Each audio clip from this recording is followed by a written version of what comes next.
Bom dia, meu irmão, minha irmã. Aqui quem fala é o reverendo Ricardo Chaves Fukuzawa, pastor presbiteriano. Nós estamos hoje com mais um estudo da Escola Bíblica Dominical de nossa igreja, a Igreja Presbiteriana do Brasil em Itaquaquecetuba.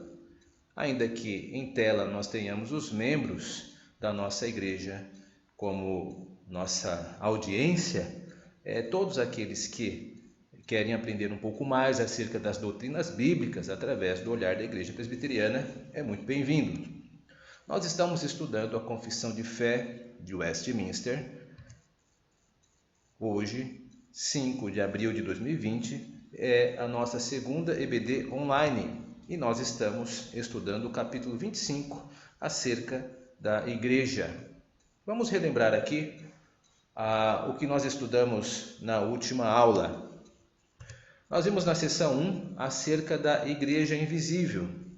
Lembra disso? A Igreja Invisível ela é composta pelos eleitos de Deus, tanto aqueles que já estão no céu, quanto aqueles que estão militando hoje, quanto aqueles que hão de vir. Por isso ela é invisível, ela está no trânsito da história. A história não se encerrou, então nós não podemos delimitar a Igreja. Portanto, ela é invisível. Seção número 2, nós vimos acerca da igreja visível. Não são duas igrejas, são formas de descrevê-la. Quando a confissão de fé trata de igreja visível, está se direcionando à igreja da nossa geração, que é constituída dos membros professos mais a sua família. E vamos relembrar da seção número 3, que toca naquilo que Cristo deu à igreja visível. Cristo deu à igreja visível ministério, que seja isso. São os dons ministeriais, como por exemplo os ofícios da igreja, pastor, presbítero, diácono e outros talentos e dons que a igreja manifesta. Cristo deu à igreja. Os oráculos. Oráculos são a pregação da palavra de Deus, que apenas a igreja pode pregar, porque apenas a ela foi dada a mensagem de salvação. E as ordenanças são os sacramentos. E aí nós encerramos o estudo anterior com esta citação de João Calvino, que está presente na sua instituição da religião cristã. A igreja é mãe daqueles de quem Deus é o Pai. É uma citação de Cipriano, que diz que ninguém pode ter Deus por pai se não tem a igreja por mãe, para mostrar ali a importância da igreja que Deus constituiu para si. Nós usaremos, conforme fizemos no último estudo, perguntas para explorar o conteúdo da nossa confissão de fé de Westminster. Por exemplo, duas perguntas aí muito importantes. Como podemos ter certeza de que estamos em uma igreja fiel? Já pensou sobre isso? Segunda, existem critérios de avaliação de uma igreja? Ora, essas são perguntas que são legítimas e as respostas a essas perguntas dão o tom dessas três últimas sessões do capítulo 25 da Confissão de Fé de Westminster. Portanto, agora nós vamos começar essas três últimas sessões. Vamos a ela. Então vamos para a sessão de número 4, que trata acerca das marcas da igreja. Aqui está o texto desta sessão. Esta igreja católica tem sido ora mais, ora menos visível. As igrejas particulares, que são membros dela, são mais ou menos puras, conforme nelas é, com mais ou menos pureza, ensinado e abraçado o evangelho, administrado as ordenanças e celebrado o culto público. Aqui certamente fala da igreja católica, mas não da igreja católica conforme nós pensamos no catolicismo. A expressão ou termo católico, lembre-se que eu disse isso na última aula, é apenas uma maneira de dizer universal, ou seja, que está espalhada em todo o planeta. O que quer dizer mais ou menos visível? Bom, significa que, por exemplo, em determinadas épocas, a igreja, mesmo sob perseguição, ela sempre existirá, ainda que não esteja tão evidente. Cito como exemplo uma expressão do apóstolo Paulo na sua epístola de Romanos, capítulo 11, verso 3 a 4. Senhor, mataram os teus profetas, arrasaram os teus altares, e só eu fiquei, e procuram tirar minha vida. Que lhe disse, porém, a resposta divina? Reservei para mim 7.000 homens que não dobraram os joelhos diante de Baal. O apóstolo Paulo está citando aqui um episódio que compõe a vida de Elias no Antigo Testamento, onde ele vai a ter com Deus e o Senhor Deus fala a ele que existem pessoas, um número expressivo, até 7.000, que ele, embora não estivesse vendo, ele que eu me refiro, Elias, não estivesse vendo, estes homens estavam sendo preservados por Deus. São remanescente fiel. Reservei para mim 7.000 homens que não dobraram os joelhos diante de Baal. Ou seja, ainda que perseguições venham, ou situações que confrontem a igreja e pareçam quase eliminá-la da terra, Deus sempre preservará a sua igreja. Observando aqui um termo que foi utilizado sobre as igrejas particulares. É importante notar isso. Essas igrejas particulares, elas são a expressão da igreja visível, conforme nelas é pregado com mais pureza o evangelho, administrado as ordenanças e celebrado o culto público. Então, as igrejas particulares, elas expressam a igreja visível. Aqui nós vemos uma apresentação de certa gradação da pureza da igreja. A Confissão de Fé de Westminster entende que existem igrejas que expressam a igreja visível com mais pureza que outras. Então há um certo nível de gradação aqui. Vamos dar um exemplo para ficar um pouco mais claro este termo utilizado pela nossa confissão. Por exemplo, a igreja pode ser dividida por localidades. Em algumas regiões podem ter igrejas que são mais puras que outras, em determinadas localidades. Talvez isso não faça tanto sentido para você agora, porque nós estamos muito acostumados com uma ideia denominacional, meio institucional, de igrejas com nomes, de pessoas jurídicas, etc, etc. Mas pense um pouco no primeiro século. No primeiro século, as igrejas cristãs, elas estavam situadas em regiões, e por estar situadas em regiões, eram conhecidas pelas regiões que estavam. Por exemplo, a igreja que estava em Antioquia, a igreja que estava na região da Galácia, a igreja que estava na região de Roma. Então veja, cada igreja no Novo Testamento, por exemplo, tem lá os seus dilemas e expressa certo grau de pureza diferente uma da outra. Ou isso também pode ser entendido por denominação no nosso caso. Então nós temos hoje várias igrejas, entre aspas, porque tem denominações A, B e C, ou seja, são as placas de igrejas, como alguns irmãos comentam aí de uma maneira um pouco mais informal.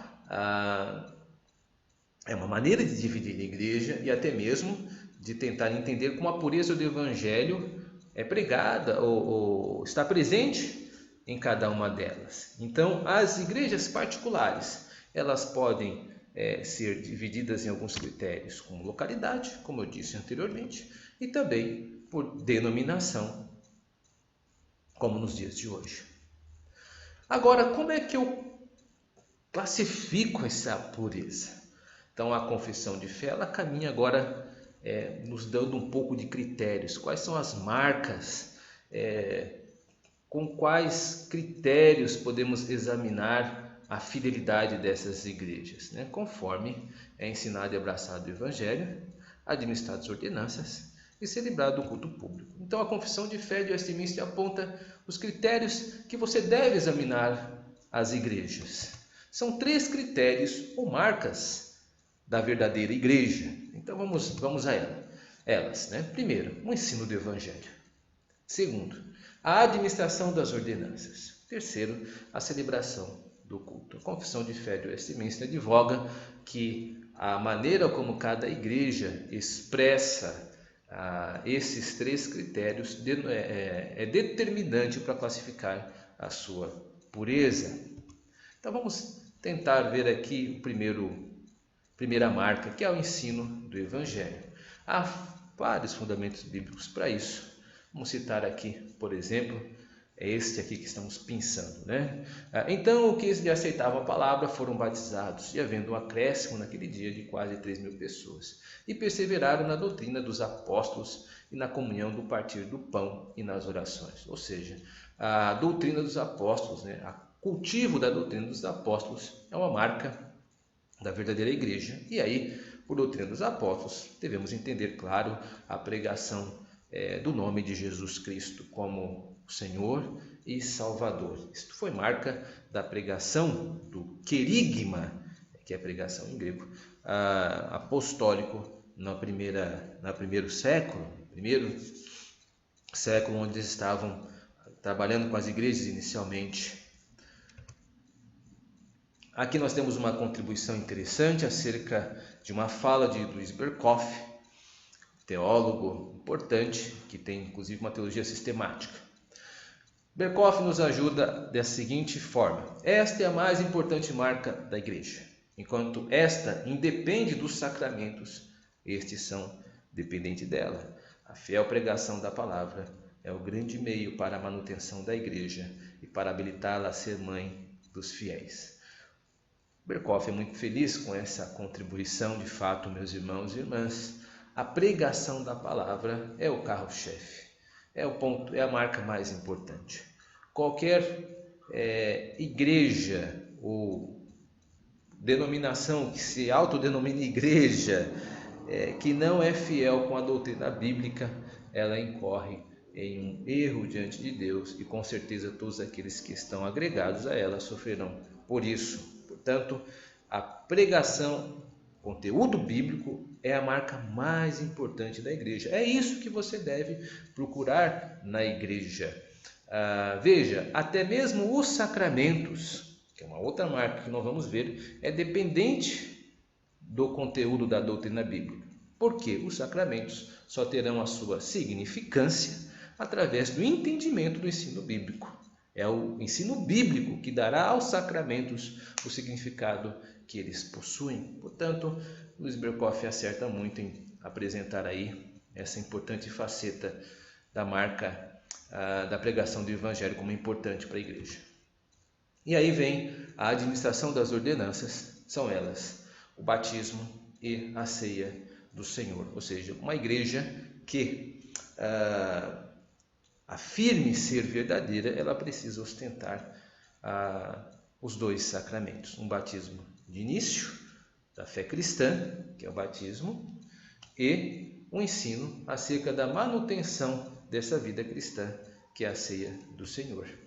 Mais uma vez eu quero utilizar a fala do teólogo Louis Berkhof: jamais deve-se separar os sacramentos da palavra, pois eles não têm conteúdo próprio, mas extraem o conteúdo da palavra de Deus. São de fato uma pregação visível da palavra. Ou seja, Berkhof, de uma forma muito interessante, diz que há uma pregação ocorrendo quando nós estamos participando dos sacramentos. Nós somos edificados a uma pregação visível da palavra através da correta utilização dos sacramentos. E terceiro, a celebração do culto, também é uma marca da igreja. E aí nós vamos depreender disso o que ficou comumente conhecido como princípio regulador do culto das igrejas reformadas, que simplesmente reafirma que Deus tem o direito de prescrever a maneira pela qual ele quer ser adorado. Ou seja, existe uma forma que Deus deseja ser adorado, não é segundo o nosso querer, mas segundo o seu critério bíblico. Eu aqui apresento, por exemplo, a base da liturgia da maioria das igrejas reformadas, que utilizam muito o texto de Levítico como base, né? O texto de Levítico, capítulo 1, verso 1 a 8, depois você pode ler aí na sua casa, tem aí essa divisão, Deus chama os adoradores, no versículo 1 e 2. O adorador confessa seu pecado, no versículo 3 e 4. Há a consagração do adorador através do sacrifício do cordeiro, versículos 5 e 7. E a comunhão através da refeição. E depois há uma comissão daqueles que participam do culto. Deus os abençoa e os envia. A liturgia reformada baseia-se muito nesse capítulo de Levítico. Há a chamada de adoração, há a confissão de pecados, a consagração através do Cordeiro, que é a pregação do Evangelho, que nos consagra e nos separa do mundo, a comunhão acerca da ceia do Senhor e a bênção apostólica, de apostoléu, a bênção de envio. Então, muito da teologia de culto presbiteriana é fundamentada nos ditames das Escrituras, e aqui eu cito como um exemplo, que não exaure, mas é um exemplo importante, a inspiração da liturgia, de algumas liturgias, através do livro de Levítico. Vamos para a seção de número 5, acerca desse nível de pureza. As igrejas mais puras debaixo do céu estão sujeitas à mistura e ao erro. Algumas têm se degenerado ao ponto de não mais serem igrejas de Cristo, faltando um D aqui, mas sinagogas de Satanás. Não obstante, haverá sempre sobre a terra uma igreja para adorar a Deus segundo a vontade dele mesmo. Então, as igrejas mais puras debaixo do céu estão sujeitas à mistura e ao erro, ou seja, não há uma igreja perfeita nessa terra. É muito interessante isso. Embora existam na devida igreja elementos próprios da igreja, ainda isso por si só não basta, é preciso que eles sejam administrados corretamente, segundo a palavra de Deus, a Bíblia. O que isso quer dizer? Por exemplo, na pregação, atribuir esta marca à igreja não significa que a pregação da palavra na igreja terá de ser perfeita para que ela possa ser considerada igreja verdadeira. Tal ideia é inatingível na terra. Só se pode atribuir à igreja uma relativa pureza de doutrina, ou seja, as pregações não são perfeitas, porque imperfeitos são aqueles que pregam também, que são homens pecadores, homens que necessitam da graça. Mas nem mesmo isso significa que elas não atingirão o seu propósito, Por exemplo, uma igreja pode ser relativamente impura em sua apresentação da verdade, sem deixar de ser uma igreja verdadeira. Como assim? Vamos dar um exemplo aqui, isso é só a guisa de ilustração. A importância da pregação, uma igreja pode dar muita importância para a pregação, pouco para as missões, menos ainda para a consagração do dia do Senhor e o entendimento de contribuição. Mas mesmo assim, ela não será uma igreja impura totalmente, Ou seja, algumas igrejas, e aqui eu estou usando igrejas no entendimento de igrejas particulares de denominação, para contextualizar com o nosso tempo. Existem algumas igrejas que dão muita pregação, muita importância para a pregação, e para os demais setores não. Correto, é claro, é que todos os setores sejam devidamente colocados como importantes, mas é apenas uma ilustração, porque existem igrejas que variam o grau de importância que dão aos setores que deveriam todos ser importantes. Mas há certos limites, ou seja, algumas têm se degenerado ao ponto de não mais serem igrejas de Cristo, mas sinagogas de Satanás. E aqui há uma referência bíblica que fundamenta esse entendimento da confissão de fé. Lá está em Apocalipse, capítulo 2, verso 9.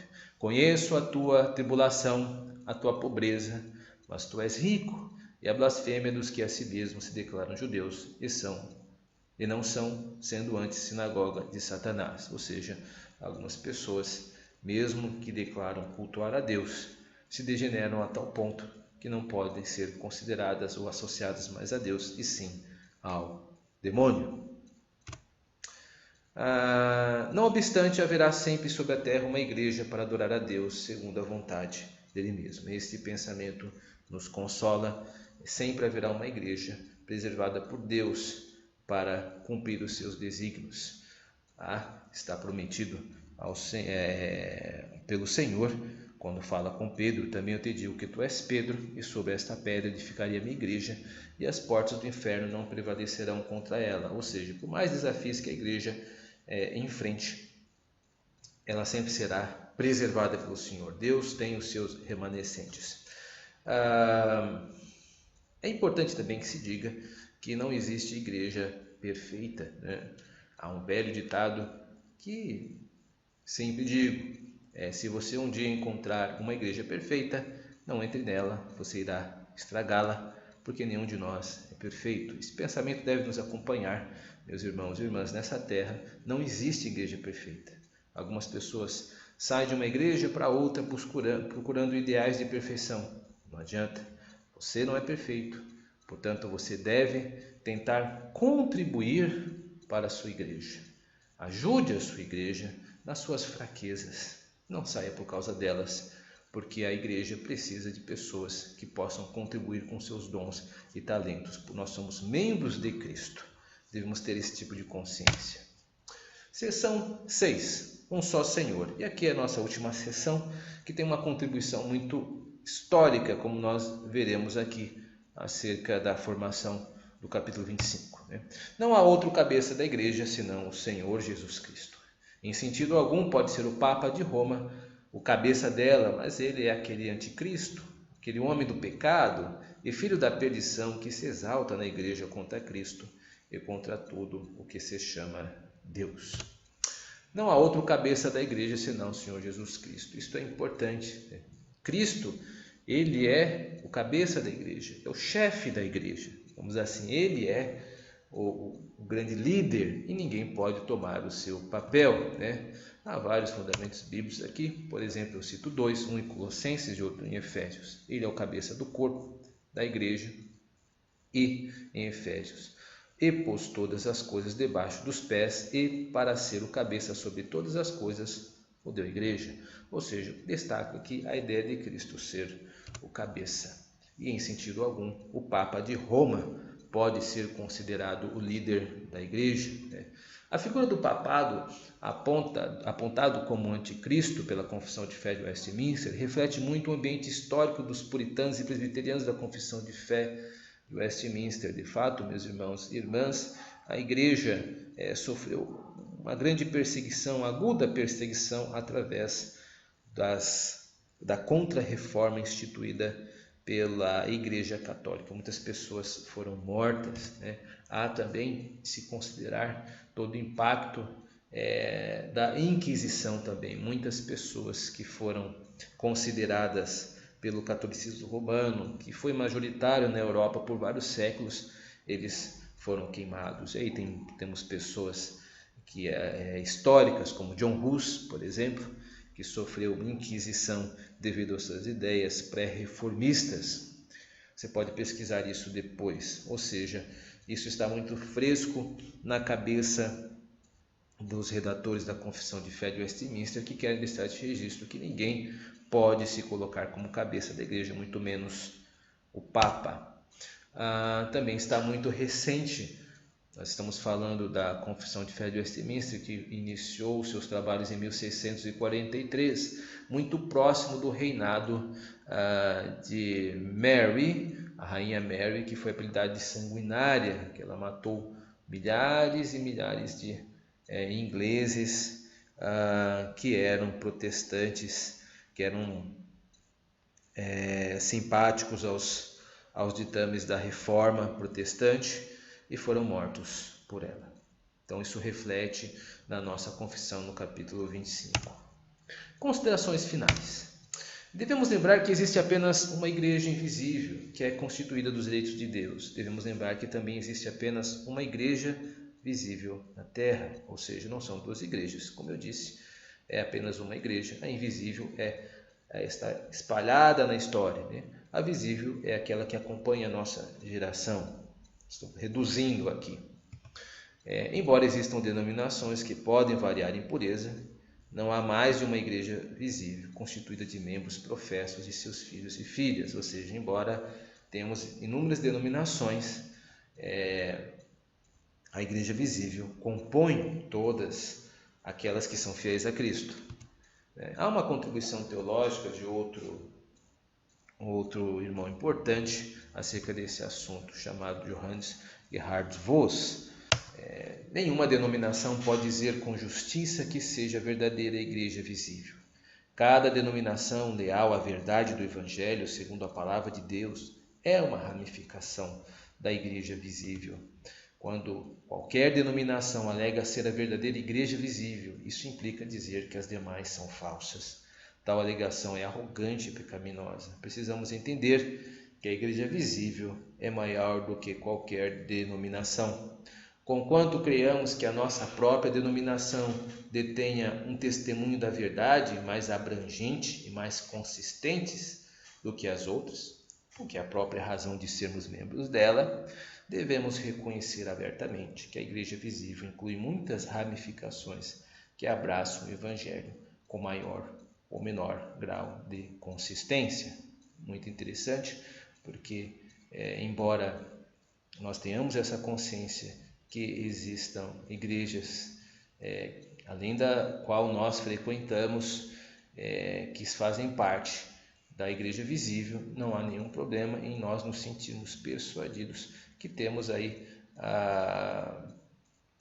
uma aplicação da verdade um pouco mais precisa, por exemplo, mas isso não pode de forma alguma causar em nós arrogância e orgulho. Por isso, é a necessidade de conhecermos mais acerca da nossa Igreja Presbiteriana do Brasil. É uma igreja presbiteriana porque ela é organizada em concílios, onde implica a presença de um oficialato atuante, por exemplo.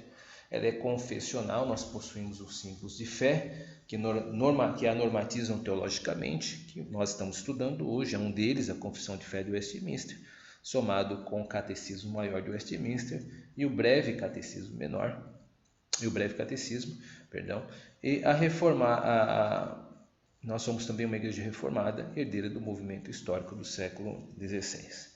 Nós terminamos então agora o nosso estudo. Eu espero que você tenha aproveitado, que tenha sido edificante. Deus abençoe você e sua família e permita que em tempo oportuno possamos retornar à saudável congregação dos eleitos de Deus, da igreja visível que se encontra em Itaquaquecetuba. Que Deus muito nos abençoe, meus irmãos e irmãs.